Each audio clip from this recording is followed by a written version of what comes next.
সুপ্রিয় শিক্ষার্থীবৃন্দ, সম্মানিত শ্রোতামণ্ডলী, আসসালামু আলাইকুম। সপ্তম শ্রেণীর ডিজিটাল ক্লাসে আপনাদের স্বাগতম। যারা এই চ্যানেলে নতুন, এই চ্যানেলের প্লে লিস্টে দ্বিতীয় থেকে নবম শ্রেণীর বিভিন্ন ক্লাসগুলো সাজানো আছে, প্রয়োজনে সেগুলো সংগ্রহ করে নিতে পারেন।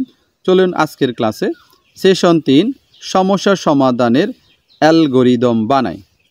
আমরা বাসায় গিয়ে বেশ কিছু সমস্যার তালিকা তৈরি করেছিলাম, যে সমস্যাগুলো প্রযুক্তির মাধ্যমে সমাধান করা সম্ভব।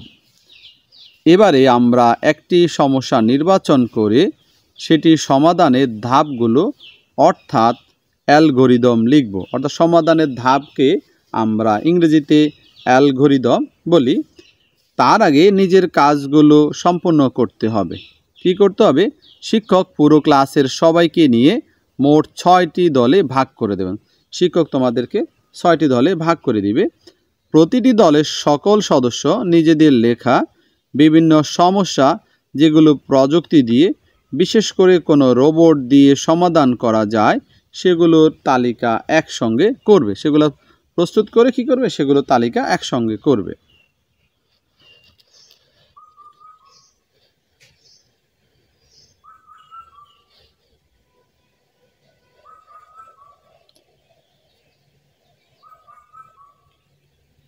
এবার নিজেরা মিলে আলোচনা করে একটি সমস্যা বাছাই করার সিদ্ধান্ত নেব। অর্থাৎ আমরা নিজেরা আলোচনা করে একটা সিদ্ধান্ত নেব কোন বিষয় নিয়ে কাজ করা হবে। এই সমস্যা নিয়ে পরবর্তী সেশনগুলোতে আমরা কাজ করব। সমস্যাটা নির্বাচনের ক্ষেত্রে কোন সমস্যা দলের একাধিক শিক্ষার্থীর তালিকায় ছিল সেটি প্রাধান্য দেওয়া যেতে পারে। এবার নির্বাচন করা সমস্যা সমাধানের ধাপগুলো অর্থাৎ অ্যালগরিদম আলোচনা করে লিখে ফেলি। মনে রাখতে হবে, অ্যালগরিদম এমনভাবে লিখতে হবে যেন একটি রোবটকে সেই অ্যালগরিদম দিলে অ্যালগরিদমের ধাপগুলো অনুসরণ করে রোবটটি পুরো কাজটি করে ফেলতে পারে। যেমন আমরা এর আগে আগুন নেভানোর জন্য রোবট ব্যবহার সম্পর্কে জেনেছিলাম। তুমি যদি আগুন নেভানোর একটি রোবট হতে, তাহলে তোমার কাজ করার অ্যালগরিদম কেমন হতে? এক্ষেত্রে আমাদের অ্যালগরিদম হবে পরের পৃষ্ঠার মতো। তো আগুন নেভানোর জন্য রোবট ব্যবহার করা। তো অ্যালগরিদম হলো, প্রথম ধাপে প্রথমে রোবটটি চালু করি। দ্বিতীয় ধাপ, রোবটের ক্যামেরা দিয়ে সামনের অবস্থা দেখি। রোবটের ক্যামেরা দিয়ে কী করবো? আমরা সামনের অবস্থা দেখব। তৃতীয় ধাপ, যদি দেখি কোথাও আগুন দেখা যাচ্ছে না, তাহলে চতুর্থ ধাপে চলে যায়। আর যদি দেখি সামনে আগুন দেখা যাচ্ছে, তাহলে রোবটের পাইপ দিয়ে পানি প্রবাহ করি, আগুন না নেভা পর্যন্ত পানি ঢালতে থাকি। চতুর্থ ধাপ, কাজ শেষ।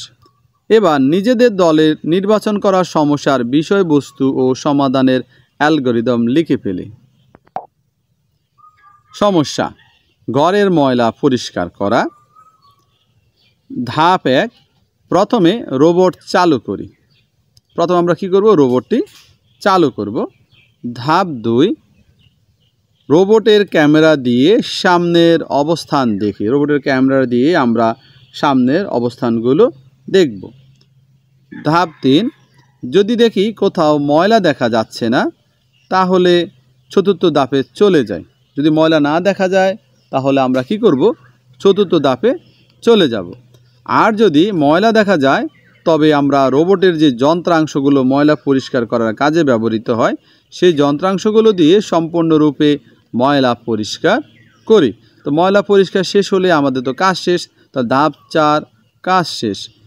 আশা করি বুঝতে পেরেছো। ধন্যবাদ সবাইকে। আসসালামু আলাইকুম।